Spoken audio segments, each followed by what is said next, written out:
kenanga dereng abang, kecoa dereng ambles sapta bumi. Dadak sakoling mangke kakiat kang samulat praptaning Sang Permadi angrakit bandaning Sang Suryaputra.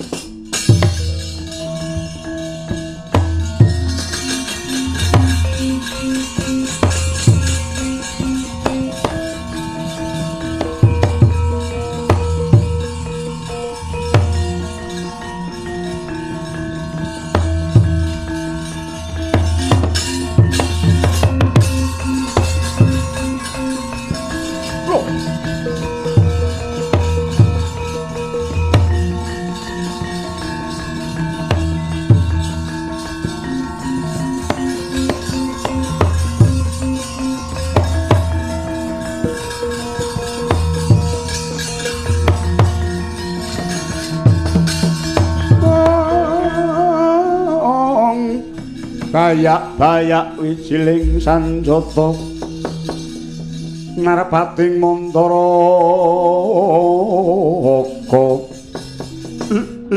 Ladal. Permadi gawe kaget. Kowe nggawa bantaling bocah nom-noman kowe jambe sinikar karo kowe. Sopo iki Permadi? Wah. Iya. Paman. Lho, sinten menika ngger? Ketingalipun Jandika sampun priksa. Nggih, menika saking petha pralaya naminipun Suryatmaja inggih Suryaputra. Inggih, Paman.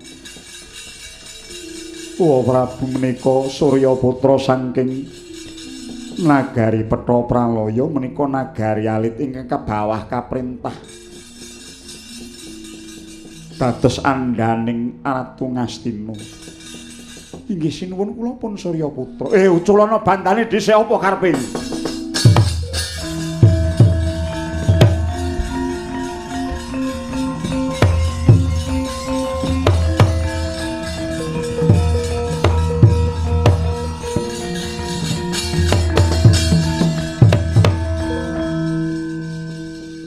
Apa karepmu?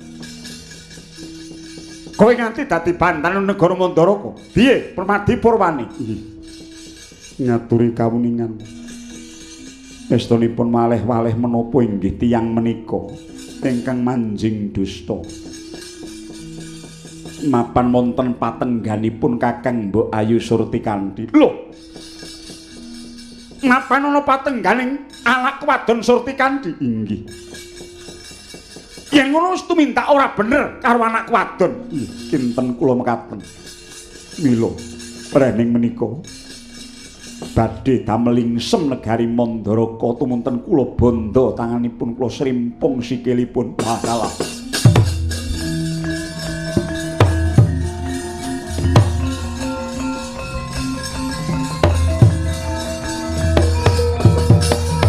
Jaja muntabler kinetap duka yayasinipi jaja bang mawingo-wingo. Wah. Suryatmaja. Mamak mumuk tumindak ora melek mripatmu. Nggih, mangke rumiyin kula keparenga badhe njuk atur ngarsa paduka sinuwun Mandaraka langkung. Ya, piye? Wargun manapa? Suryatmaja. Estunipun malih-malih menapa? Kula manjing dusta. Dipun mestani mekaten inggih kenging sumangga sakeparingipun jer. Menawi dipun priksani sak teliraman pancen kula ingkang lepat nanging kula namung badhe ngocakaken jumbuing raos pangraos katresnan kula dhateng putri sekaring kedaton Mandaraka. Nuning nggih. Telenging manah kula Yayi Dewi Surtikanthi.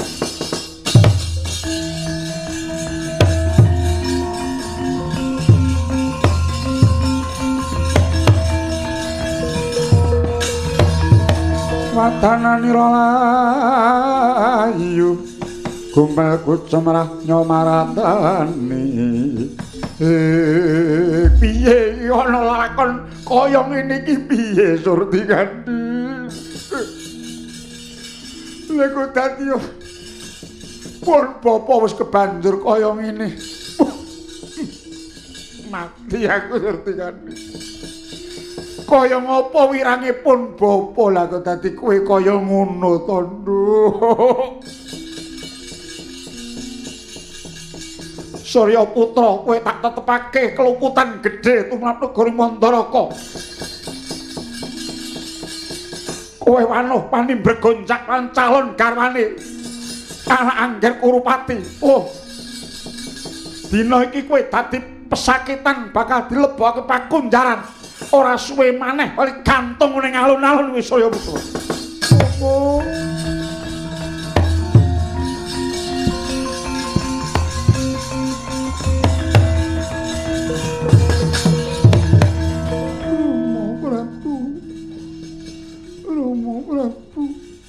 Sampun ngantos ndawaken pidana dhateng Kakang Suryatmaja. Luput gedhe. Kula cunduk, kula condong, kula cocok. Ora ngerti kowe sepira wirange Prabu Kurupati. Dadi kaya ngono kuwi walesmu menyang aku Suryatmaja. Iki piye to Surtikandi kok kaya ngene iki piye? Setemene piye gage kowe matur?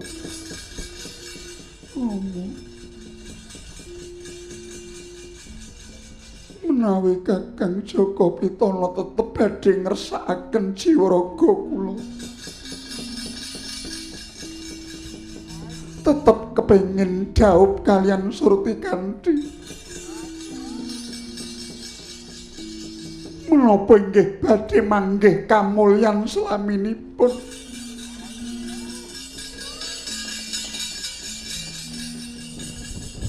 Mesti mulya, mesti mukti wibawa Nyakrawati mbau denda. Kinten kula Nalendra lumahing bumi kurping langit ingkang maksih muda kados Raden Kurupati menika. Mboten wonten dasaripun kesugihanipun sak prateloning jagat. Sugih ber bondo ber bandu. Singandika Raden Ayu dados garwa prameswari negari Ngastina tetep badhe kuncara andhaying bawana.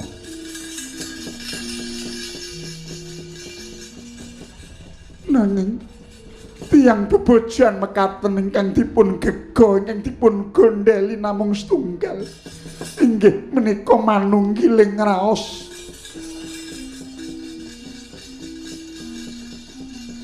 Mongko nyatanipun babar pisan mboten wonten tandha katresnan. Dipun bedhao jaja kula. Mboten badhe wonten gambaripun Sang Jaka Pitana Rama Prabu, Rama Prabu.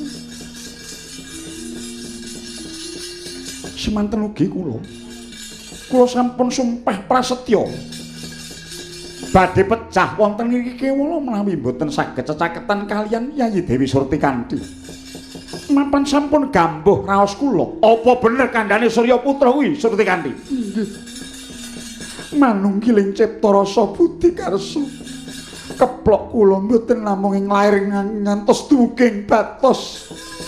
Menawi kula wurung dhaup kalian Kakang Suryatmaja, lawung kula kapejana wonten ngriki kemawon. Suyudana menapa paduka badhe mentala menangi Surtikandi pecah wonten ngarsa paduka Nalendra Ngastina. Adik-adik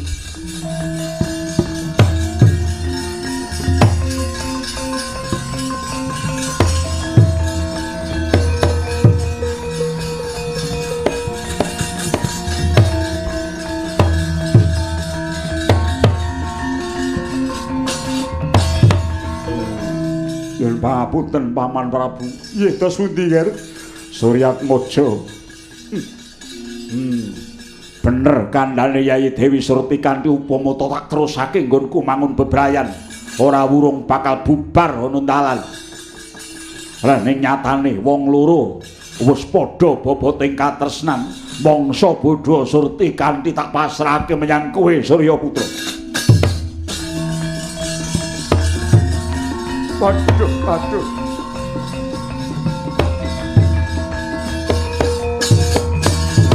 Waduh, Nger Joko Pitana. Dingah rasing manah kula dene mendung ingkang ngawengi luhuring negari Mandaraka sampun sumire. Inggih labet saking legawa legawaning manah sing ngandika Anggir Joko Pitana. Nglilakaken perkawis menika. Aduh, kula ngaturaken genging panuwun ingkang tanpa pepindhan sinuwun ngasti. Kula ngaturaken panuwun. Yen ngaten benjang datak ngentosi menapa? Mbok menawi sampun winanci kodrating Widhi ketah surti kanthi dados sisianipun Surya Putra kula dhawuhaken nggih.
Yayah udan sinemeni kumaras saking gegana nenggih jawata ingkang anekseni saking kawiyat dawuh pira Sang Surya Putra ya Sang Karna Basusina miwah sekaring kedatoning Mandaraka Dewi Surtikanti Sukamawata sutaning manah Nalendragung Mandaraka Prabu Salyapati Sang Narasoma kedhep tesmak pamandenge Sang Joko Pitana anggenira wis nglilakake calon garwanira Sang Dewi Surtikanti ing Sang Surya Putra ambabar padang jinglang ingkang sinandhang para Jenerpati ingkang sami sinedhan rawuh angurmati gayeng gumarenggeng pahargyan ingkang kawandasa dinten kawandasa dalu datanana kendhate pasugatan ingkang makendhung-kendhung kocap ora kaya parang muka ingkang hanempuh ya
Alah.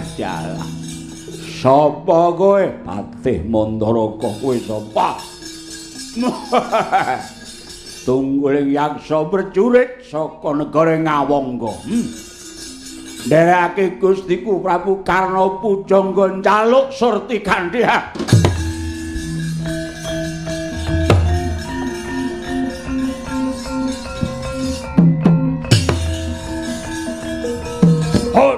Hot, hai, oh. Wo, oh. Oh.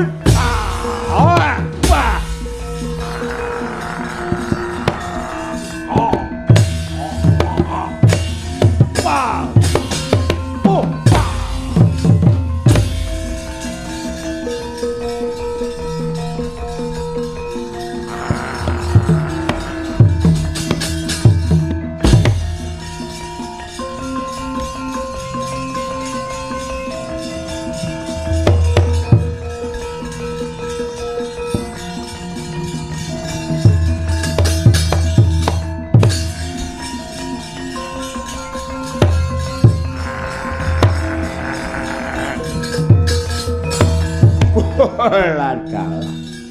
Bagus temen kowe sapa le? Aku Permati Prabu Karna Mandra Untal Malang. Ha.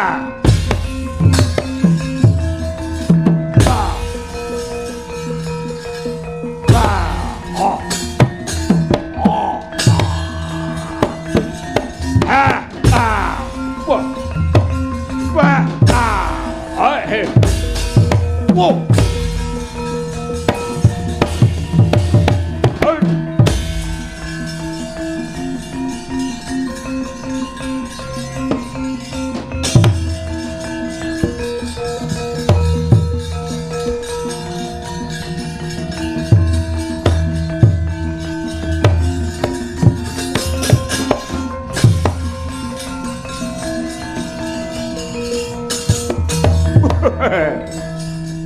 Iki aku goleki kowe. Raden Kurupati kowe Karna Mandra. Ratu cilik negara Ngawangga. Wis 7 pasowanan ora ketok. Pancen tak jarak mbok arani guguk ngutrawaton gadah lan bundan tanpa ratu ya sakarepmu pancen aku nedya mireng kampuh jinggoan.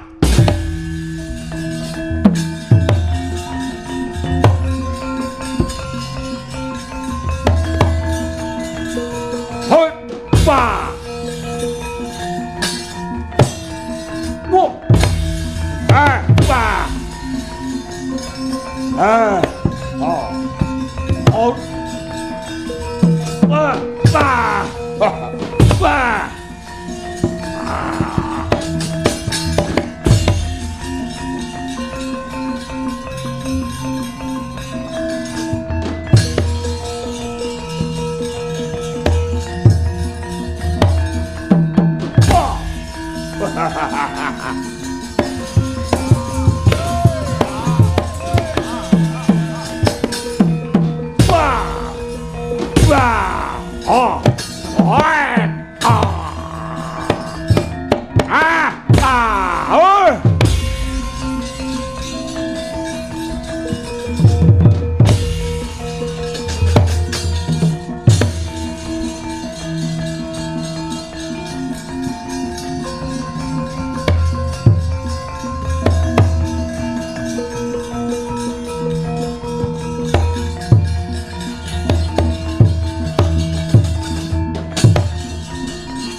Ayo Hamuk Suramrata Jayamrata imbang-imbang mangsa bodha kakirebuten aku.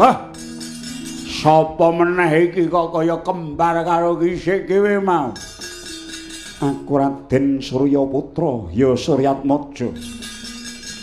Mantune Narpati Mandaraka. Wah, parah.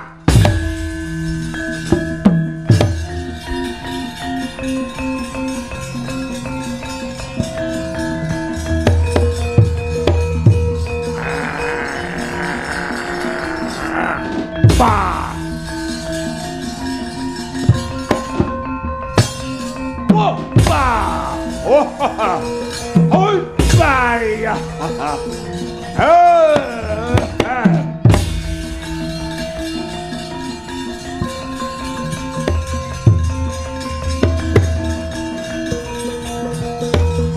Bah, bah. Oi. Hey. Oh.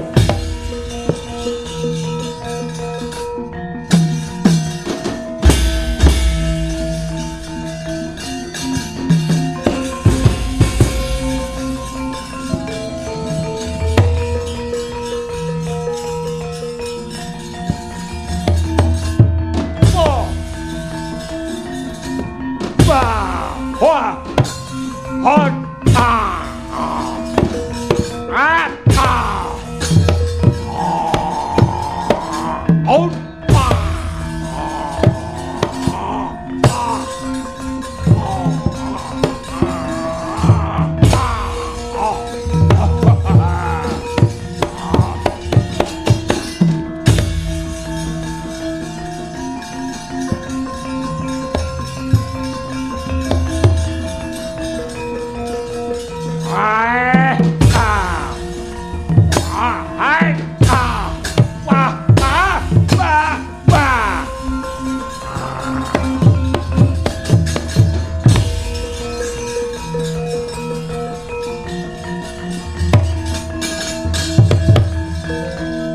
maning jajalan Prabu Karnamandra.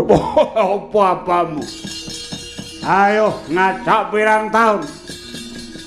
Kuat nampani jemparingi Suryaputra sak sembah dalamaan.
Ora hindang Pak.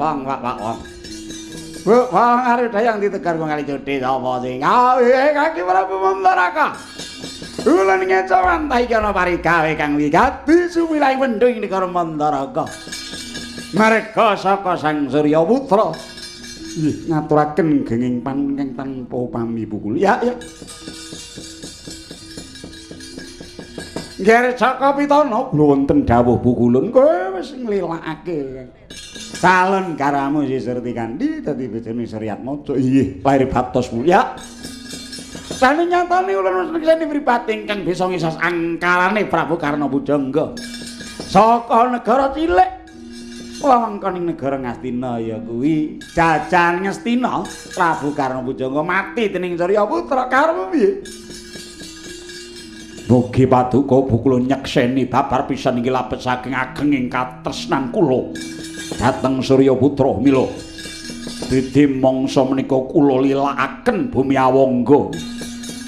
Kula pasrahaken sawetahipun dhateng Surya Putra. Walah dalah ya.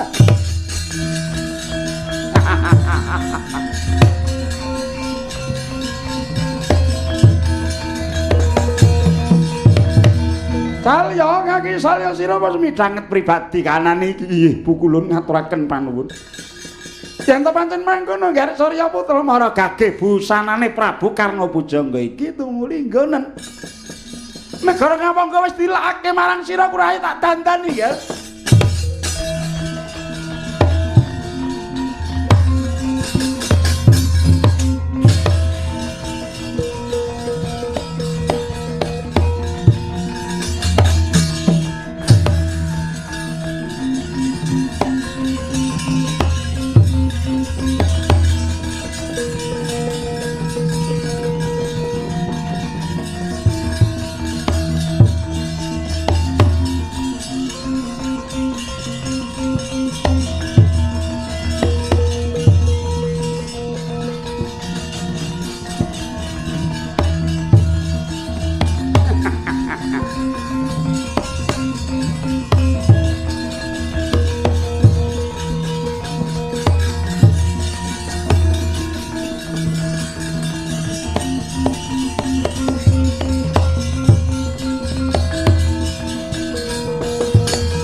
Wangun banget.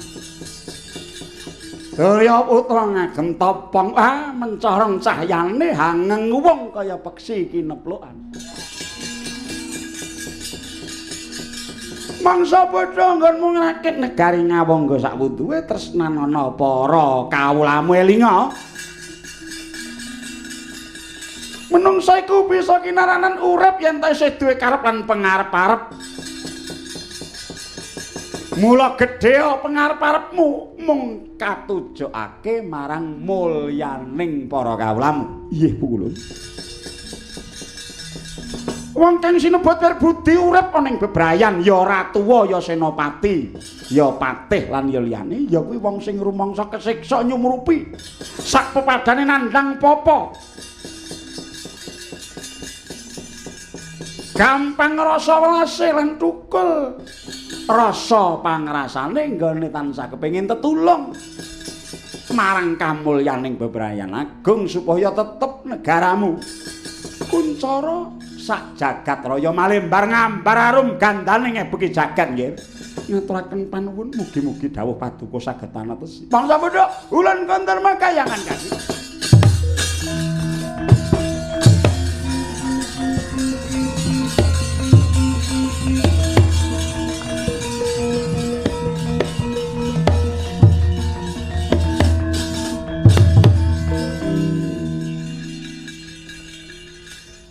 Sakwutuhe lila lair drusing batin ya mung kowe sedulurku,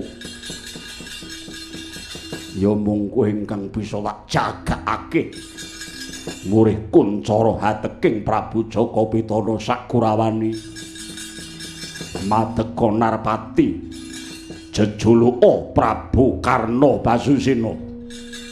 Aduh, kula nampi sinugraha kabagyan ingkang tanpa upami ngaturaken genging panuwun dite mangsa iki tak tetepake gawe suda jumeneng Nalendra Ngawangga jejuluk Prabu Karna.